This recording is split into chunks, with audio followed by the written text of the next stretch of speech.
Oui, voilà, là, c'est bon. C'est bon, là? C'est pas trop sombre? Non, là, ça y est. C'est parti? Bonjour mes frères et sœurs d'Elbeuf. Ah, nous bénissons le Seigneur parce qu'il est fidèle. Il prend soin de chacun de nous. Alors tout simplement, ce matin, j'aimerais partager avec vous une parole et j'aimerais vous conduire tout de suite dans l'évangile de Luc au chapitre 5. Oh, tout le monde connaît, nous qui sommes habitués à lire la parole de Dieu, c'est la pêche miraculeuse de l'apôtre Pierre. Tout simplement, cet homme, il a obéi à Jésus et il va voir quelque chose d'extraordinaire. Il va être béni de Dieu. Et je crois que les uns et les autres, nous désirons être bénis de Dieu. Alors, c'est dans l'évangile de Luc, au chapitre 5, comme Jésus se trouvait auprès du lac de Génézareth et que la foule se pressait autour de lui pour entendre la parole de Dieu, il vit au bord du lac 2 barques d'où les pêcheurs étaient descendus pour laver leurs filets. Il monta dans l'une de ces barques qui était à Simon, et il le pria de s'éloigner un peu de terre, puis il s'assit, et de la barque, il enseignait la foule. Lorsqu'il eut cessé de parler, il dit à Simon, « Avance en pleine eau, et jetez vos filets pour pêcher. » Simon lui répondit, « Maître, nous avons travaillé toute la nuit sans rien prendre, mais sur ta parole, je jetterai le filet. » L'ayant jeté, ils prirent une grande quantité de poissons, et leur filet se rompait. Ils firent signe à leurs compagnons qui étaient dans l'autre barque de venir les aider. Ils vinrent, et ils remplirent les 2 barques au point qu'elles s'enfonçaient. Quand il vit cela, Simon-Pierre tomba aux genoux de Jésus et dit, « Seigneur, retire-toi de moi parce que je suis un homme pécheur. » Car l'épouvante l'avait saisi, lui et tous ceux qui étaient avec lui à cause de la pêche qu'ils avaient faite. Il en était de même de Jacques et de Jean, fils de Zébédée, les associés de Simon. Alors Jésus dit à Simon, « Ne crains point, désormais tu seras pêcheur d'hommes. » Et ayant ramené les barques à terre, ils laissèrent tout et le suivirent. Amen. Quelle expérience Simon-Pierre va faire. Et nous sommes appelés, mes frères et sœurs, à faire des expériences avec Dieu. Nous le trouvons dans ce récit que Pierre est en position d'échec. Les portes sont fermées devant lui. D'ailleurs, il le dira lui-même, « Nous avons travaillé toute la nuit sans rien prendre. » Donc, Pierre n'a rien. Et il est vrai que sans Jésus, on n'a rien. Mais avec Dieu, nous avons tout. Tout pleinement en lui. Et je rejoindrai l'homme d'expérience qui est David. « L'Éternel est mon berger, je ne manquerai de rien. » Pierre a travaillé toute la nuit sans rien prendre. Mais j'aimerais reprendre le récit biblique à son début. L'Écriture nous le dit, nous le précise, que Jésus se trouvait près du lac de Génézareth. Parfois nous trouvons Jésus sur le chemin, sur les chemins. D'ailleurs la Bible nous le dit, Jésus allait de lieu en lieu, faisant du bien et guérissant tous ceux qui étaient sous l'empire du diable. Et nous voyons aussi Jésus dans les synagogues, synagogue de Nazareth et d'autres synagogues, où Jésus va faire des miracles extraordinaires. Jésus va répandre sa grâce et sa riche bénédiction. Donc Jésus se trouve près du lac de Génézareth. Et la parole de Dieu nous l'affirme, la foule était là, la foule présente. Et si je regarde ce que me dit l'Écriture, cette foule se pressait autour de Jésus pour entendre la parole de Dieu. Ah ça me plaît. Il cherchait Jésus. Il voulait rencontrer Jésus. Il voulait entendre Jésus. C'est vrai que l'Écriture nous le dit, des paroles de grâce sortaient de la bouche de Jésus. Des paroles de réconfort, des paroles de délivrance, des paroles de pardon sortaient de la bouche de Jésus. Et je comprends que cette foule se pressait autour de lui parce qu'il voulait recevoir quelque chose que le monde ne pouvait pas donner, mais que seul le Fils de Dieu, celui qui a été envoyé par son Père sur la terre pour nous sauver, pour nous délivrer, nous avons besoin de recevoir de telles paroles. C'est vrai que souvent on voit les foules dans les stades, on voit les foules dans différents rendez-vous, mais cette foule, elle veut entendre Jésus, parce que Jésus répond pleinement aux besoins des cœurs. Je note qu'ils avaient l'intérêt de la parole de Dieu. Ils avaient beaucoup d'intérêt pour la parole de Dieu. Est-ce qu'aujourd'hui nous retrouvons les mêmes sentiments, les mêmes dispositions? J'ai soif de ta parole, Seigneur.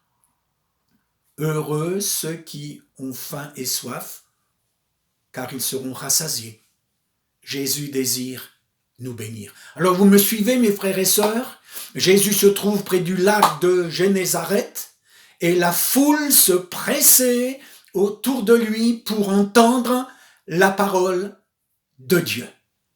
Et là, Jésus, son regard va être attiré par quelques pêcheurs qui sont en train de laver leurs filets. C'est vrai que le regard du Seigneur se pose sur ceux qui ont besoin de lui. La Bible nous dit, quand un malheureux crie, eh bien l'Éternel entend. Je crois de tout mon cœur que Dieu entend la prière de ceux qui crient à lui. Et il va s'adresser, Jésus, à l'apôtre Pierre, Simon-Pierre. Il va le prier de s'éloigner un peu de terre, c'est-à-dire de s'éloigner du rivage, parce que Jésus veut enseigner la foule. Pierre entend ce que Jésus dit. Dites-moi, est-ce que nous entendons ce que Jésus veut nous dire? Dieu parle tantôt cependant, Dieu parle cependant tantôt d'une manière, tantôt d'une autre. Et ce qu'il veut, c'est que nous puissions entendre sa voix. Aujourd'hui, si vous entendez sa voix, eh bien n'endurcissez pas votre cœur. Et là, je me réjouis de ce que Pierre va recevoir de la part de Jésus, une parole qui va le fortifier, qui va l'encourager. Oui, la Bible nous le dit, l'ayant jeté le filet, parce que Jésus va lui dire quelque chose d'extraordinaire. Jésus va lui dire, eh bien, avance en pleine eau. Avance. Non pas recule, mais avance. Nous sommes appelés à avancer, nous sommes appelés à aller de l'avant. L'apôtre Paul le dira, je cours vers le but afin de remporter le prix céleste de notre vocation en Jésus-Christ. Mes frères et sœurs, oui, le Seigneur nous le dit à chacun, avance, ne recule pas.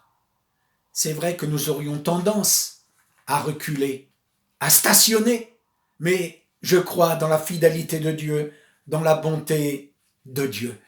Tout à l'heure, je vous ai parlé du rivage. Avance en pleine eau. Donc il faut que l'apôtre Pierre quitte ce rivage et qu'il avance en pleine eau. Ah si, Jésus a dit, si quelqu'un a soif, qu'il vienne à moi et qu'il boive. Des fleuves d'eau vive couleront de son sein. Ah, je le crois de tout mon cœur, mon frère et ma sœur. Alléluia. Alors, Pierre va obéir au Seigneur. Il va obéir au Seigneur. Il va jeter le filet. Et l'Écriture nous dit que les filets sont pleins. Pourtant, Pierre a travaillé toute la nuit. Et c'est là, mes frères et sœurs, que Daniel nous donne ce texte qui nous fortifie. Les temps et les circonstances sont dans les mains de Dieu. Dieu est capable de changer les circonstances. Là où il y a la mort, Jésus met la vie. Il le dira à Lazare. Lazare sort et Lazare reçoit cette vie de Dieu. Si nous sommes dans la tristesse, Dieu est capable de mettre en nous cette joie. Réjouissez-vous toujours dans le Seigneur. La joie de Dieu sera votre force. Oui, je le crois, de tout mon cœur. Et voyez-vous, mes frères et sœurs, Dieu est capable de faire ce miracle. Et Daniel, je reviens à lui, il nous laisse ces paroles. Lui qui avait été jeté dans la fosse aux lions, les lions ne l'ont pas touché, mais il va rendre ce témoignage à Darius en lui disant, c'est Dieu qui délivre, c'est Dieu qui sauve, c'est Dieu qui opère des signes et des prodiges dans les cieux et sur la terre. C'est lui qui a délivré Daniel. Et voyez-vous, Pierre va faire cette expérience avec Dieu. Ses filets étaient vides. Dieu va les remplir. J'aimerais remplacer le mot filet par le cœur. Votre cœur est vide. Votre cœur est pesant. Mais Dieu est capable de changer les choses. Parce que rien n'est impossible à Dieu et tout est possible à celui qui croit. Pierre va jeter le filet et il va se produire ce miracle. Ils sont pleins. C'est vrai que Pierre formait une association de pêcheurs, ils travaillaient ensemble, ils vont appeler leurs collègues, et là, ce qui me plaît dans ce récit biblique, c'est que Pierre, voyant cela, il va dire quelque chose qui me touche. Simon-Pierre tomba aux genoux de Jésus. Ah, j'aimerais que tous les hommes viennent aux pieds de Jésus, qu'ils confessent le nom de Jésus. Il tombe aux pieds de Jésus et il va lui dire, retire-toi de moi, parce que je suis un homme pécheur. Je suis un homme pécheur. Il n'y a pas de juste, pas même un seul. J'ai péché, j'ai transgressé la loi de Dieu. J'ai besoin de venir au pied de Jésus, au pied de la croix. Christ a payé le prix. Christ est mort pour moi. Le sang de Jésus a coulé à la croix pour moi. Et le sang de Jésus me purifie de tout péché. Oh, combien j'admire ce que Pierre a fait. Et ma prière, c'est que tous les hommes viennent aux pieds de Jésus et confessent leurs péchés. Si nous confessons nos péchés, il est juste et fidèle pour nous les pardonner. Une pêche extraordinaire. Et là, Dieu a béni d'une façon extraordinaire. C'est vrai que Dieu fait tout à merveille. Alléluia. Et voyez-vous, je voudrais également le noter, c'est que Pierre, au fond de lui-même, c'est un pêcheur de métier. Et je me suis posé la question, mais est-ce raisonnable de jeter le filet maintenant? Est-ce raisonnable? C'est vrai que la raison des hommes n'est pas la raison de Dieu. Et ça nous étonne. Vous savez, quand Dieu va dire à Josué qu'il faut faire le tour de la ville, ils vont le faire. Et quand Dieu dit quelque chose, cela s'accomplit. Moi, je crois que lorsque Dieu dit, eh bien la parole s'accomplit. Et je serre, Seigneur, ta parole au plus profond de mon cœur. Josué, la ville de Jéricho, selon les promesses de Dieu, eh bien les murailles sont tombées. Et si je vais jusqu'à Hébreux 11, il nous est dit que c'est par la foi que les murailles de Jéricho tombèrent. Ça me fait penser également à un autre récit biblique. Naaman le Syrien, vous vous souvenez? Avec la petite fille qui lui a parlé d'Élisée le prophète. Et cette petite fille va dire, ah, si mon Seigneur était au prophète du prophète, si mon maître était auprès du prophète Élisée, eh bien le prophète le guérirait. Et vous savez ce qu'Élisée va dire à Naaman, va et lave-toi 7 fois dans les eaux du Jourdain. Et nous savons que Naaman n'était pas trop d'accord. Mais Dieu, ce qu'il attend de notre part, c'est que nous obéissions à sa parole. Est-ce que tu es prêt à obéir à Jésus? Est-ce que tu es prêt à faire ce que Jésus te demande? Peut-être que ça paraît déraisonnable, mais fais ce que Jésus te demande. Je crois dans la fidélité de Dieu, je crois dans la bonté du Seigneur. J'aimerais maintenant terminer. L'apôtre Pierre a fait une expérience avec Dieu. Et Jésus va lui dire maintenant, désormais, tu seras pécheur d'hommes. Il va tout laisser pour suivre le Seigneur. Est-ce que je suis prêt à tout laisser pour suivre le Seigneur? Peut-être je suis encore attaché au rivage de l'habitude, à différents rivages, nous pourrions dire. Jésus voudrait que tu ailles en pleine eau, dans les eaux profondes de sa présence, dans les eaux profondes de sa sainteté, dans les eaux profondes de la vérité de Dieu. Oui, parce que le Seigneur veut te bénir, le Seigneur veut t'aider. Pierre a connu l'échec, maintenant il connaît la bénédiction de Dieu. Dieu a changé le mal en bien, c'est le miracle de Dieu. La Bible nous le dit, que si quelqu'un est en Christ, il est une nouvelle créature, et les choses anciennes sont devenues toutes nouvelles. Et tout cela, c'est le miracle de Dieu. Alors vous voyez, tout simplement, je voulais partager avec vous cette expérience de Pierre, qui peut être mon expérience. Je suis peut-être en position d'échec. Rien ne va, je suis dans la galère. Comment m'en sortir? Eh bien, entends la voix de Jésus. Quand Jésus a dit à l'apôtre Pierre, eh bien, avance en pleine eau. Il ne s'est pas posé différentes questions, mais tout simplement, il a obéi. Veux-tu obéir à Jésus? Veux-tu faire ce que Jésus te demande? Comme aux noces de Cana. Que vont faire les serviteurs? Eh bien, ils vont tout simplement remplir d'eau ces vases. Et Dieu, ou plutôt Jésus, va changer ces choses. Dieu est capable de changer les circonstances. Dieu est capable de faire des choses extraordinaires. Alors mes frères et sœurs, croyez-le de tout votre cœur. Voilà, nous allons prier ensemble pour que Jésus vous bénisse. Seigneur, merci, à l'écoute de ta parole, à l'écoute de ta voix. Seigneur, je veux faire ce que tu me demandes. Aller là où tu me demandes.